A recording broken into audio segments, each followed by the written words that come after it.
රහස කියන ගීතා හෙමින් ඇසෙන්නේ මාතා පැටලිලානේ. Hi guys, welcome to my YouTube channel. ඉතින් ඔයාලට කොහොමද? ඔයගොල්ලෝ සැපෙන් සනීපෙන් ඉන්නව ඇති කියලා මම හිතනවා. ඉතින් ඔයාලා හැමෝම දන්නවනේ BMI CH එකේ මේ දවස්වල book fair එකක් තියෙනවා කියලා. ඉතින් මමත් හිතුවා book fair එකට යනවා කියලා. ඉතින් මම මුලින් පෙන්නපු විදිහට මෙන්න මේ outfit එක තමයි අද ඇඳගෙන යන්නේ. ඉතින් ඔයා මගේ වීඩියෝ බලන කෙනෙක් නම් දන්නවනේ මම එහෙම ලොකුවට මේකප් දාන කෙනෙක් නෙවෙයි කියලා. ඉතින් අදත් ඒ විදිහම තමයි. ඉතින් ඔන්න ඔය විදිහට මං ගාන ක්‍රීම් එක ගාලා ලිප්ස්ටික් ගාලා අයිබ්‍රෝ එක ඇඳ ගන්නවා විතරයි. ඉතින් ගොඩාක් කට්ටිය මගෙන් අහනවා අක්කි ඔයා ගන්න ක්‍රීම් එක මොකද්ද? ස්කින් කෙයා කියන්න පුළුවන්ද? ඉතින් මෙහෙමයි මම ලොකුවට එහෙම ස්කින් කෙයා කරන කෙනෙක් නෙවෙයි. හැබැයි ඉතින් මම නැචරල් විදිහට ස්කින් කෙයා කරනවා. ඉතින් ඒ කරන දේවල් වල vlog එකකුත් මම ඕගොල්ලන්ට ළඟදීම අරගෙන එන්නම්. ඉතින් ඔන්න ඔය ලස්සන මාලේ නම් මගේ හොඳම යාළුවෙක් තමයි මට එවලා තිබුණේ. ඉතින් ඔයාට ගොඩාක් ස්තුතියි. ඒකට මම ගොඩාක් ආසයි. හරි. ඉතින් ඔන්න ඔය විදිහට මගේ වොච් එකක් දාගෙන මම ලෑස්ති වුණා යන්න. ඉතින් දැන් අයියා එනවා මාව ගන්න.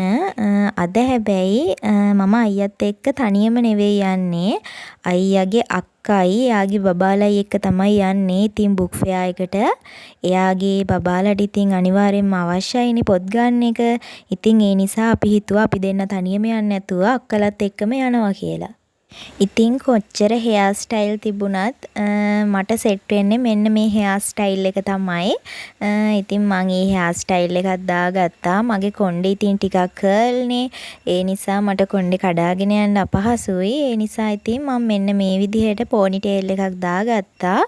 හරි. ඉතින් ඊට පස්සේ ඔන්න ඔය පර්ෆියුම් එකත් මම දාගෙන දැන් මම රෙඩි වෙලා ඉවරයි. දැන් අයියා එනකන් ඉන්නේ අපි යන්න. හරි. ඉතින් දැන් මේ අපි යන ගමන් ඉන්නේ ඇත්තටම කිව්වොත් මේ වෙලාවේ හරිම අවුවයි. අපි මේ යන්නේ දවල් 1ට 2ට විතර. හැබැයි ඉතින් ඕගොල්ලෝ බුක් ෆෙයා එකට යන්න හිතාගෙන ඉන්නවා නම් උදෙන්ම යන්න. මොකද පාකින් එහෙම හොයාගන්න හරිම අඩුයි. මොකද ගොඩාක් කට්ටිය එනවා බුක් ෆෙයා එකට. ඉතින් අපිත් පාකින් හොයාගත්තේ ඒ ළඟම තියෙන තැනකින් නෙවෙයි චුට්ටක් එහාට වෙන්න වගේ. ඉතින් මේ ඉන්නේ අක්කගේ චූටිම බබා. ඉතින් බලන්නකෝ එයාගේ හුරතලේ. මෙයා වින්දුව නම් හරි. මේක වාඩි. හරිද? ඉතින් අපි බුක් ෆෙයා එක බලන්න ගියේ හරියටම සැප්තැම්බර් 30 වෙනිදා. ඉතින් මේ වීඩියෝ එක එඩිට් කරලා දාද්දි නම් චුට්ටක් පරක්කුයි. හැබැයි ඔක්තෝබර් 6 වෙනිදා වෙනකම්ම මේක තියෙනවා. ඔයගොල්ලන්ට ඇවිල්ලා බලන්න පුළුවන්. ඉතින් මං කලින් කිව්වා වගේ අපි ගියපු දවසේ නම් සෑහෙන්න පිරිසක් ඇවිල්ලා හිටියා මේක බලන්න. ඉතින් ඒ නිසා අනික අපි හවස් වෙලානේ ගොඩක් හවස් වෙලා ගියපු නිසා ගොඩාක් කට්ටිය හිටියා. ඉතින් කට්ටිය කියනවා සාමාන්‍යයෙන් උදේ වගේ ගියා නම් එච්චරම සෙනගක් නැහැ කියලා. ඉතින් පොත්ම විතරක් නෙමෙයි පොඩි ළමයිට සෙල්ලම් කරන්න තැන් කෑම බීම මේ හැම දෙයක්ම මෙතන තියෙනවා. ඉතින් ඕගොල්ලන්ට ගිහිල්ලා ඇත්තටම විනෝදයෙන් වුණත් මෙතන ඉන්න පුළුවන්. හරි. ඊට පස්සේ ඉතින් අපි ටිකට් එකත් අරගෙන ඇතුළට ආවා. ටිකට් එක නම් රුපියල් 20යි උනේ. ඇත්තටම කියනවා නම් මෙතන ලොකු පොඩි ඕනම කෙනෙකුට මාරම විදිහට පොත් තියෙනවා. එක වසරේ ඉඳලා A level දක්වාම පොත් තියෙනවා. ඒ වගේම පොඩිම ළමයිට ඊට පස්සේ නවකතා, කෙටි කතා, බෝධි පූජා මේ ඕනම දෙයක් මෙතන තියෙනවා. ඉතින් මමත් ඉතින් බලලා පොත් 2-3ක්ම ගත්තා. ඉතින් මම දැකලා තියෙනවා මේ දවස්වල මෙන්න මේ ආර්ට් තියෙන පොත් අරගෙන ගෑනු ළමයි ගොඩාක් කලර්ස් දානවා. ඉතින් මටත් හිතුණා මෙන්න මේ වගේ ආර්ට් තියෙන පොතක් මෙතනින් ගන්න ඕනේ කියලා. මෙතන ගොඩාක් ඒ විදිහේ පොත් තිබුණා. ඉතින් මමත් තෝරලා එක පොතක් ගත්තා. ඉතින් මේ වගේ පොතකට කලර්ස් දාද්දී හිත නිදහස් වෙනවා කියලා ගොඩක් කට්ටිය කියනවා. ඒ නිසා ඉතින් මටත් හිතුණා මේකක් ගන්න ඕනේ කියලා. ඒ වගේම කියන්න ඕනේ මෙතනින් ගන්න හැම පොතකටම 100% ගානේ ඩිස්කවුන්ට් එකක් යනවා. ඒ නිසා ඉතින් අපිට ඕනම පොතක් මෙතනින් ගොඩාක් අඩුවට ගන්න පුළුවන්.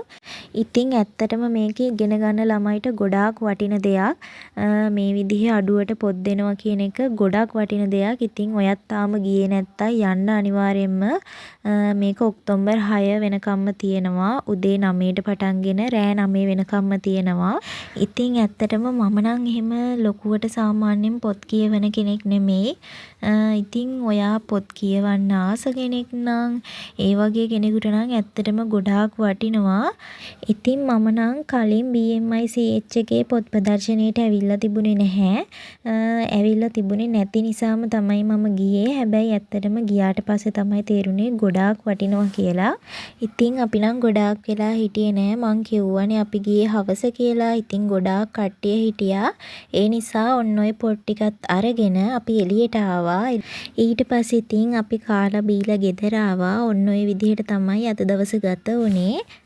ඉතින් යාළුවනේ අද වීඩියෝ එකත් හොඳයි නම් කමෙන්ට් එකක් දාලා ලයික් එකක් දාලා ෂෙයා කරන්න. ඉතින් ඔයා මගේ channel එකට අලුත් කෙනෙක් නම් subscribe කරලා මගේ channel එකත් එක්ක එකතු වෙන්න කියලා ආදරයෙන් ඉල්ලනවා. අදට ගිහිල්ලා එන්නම්. පරිස්සමින් සතුටින් ඉන්න.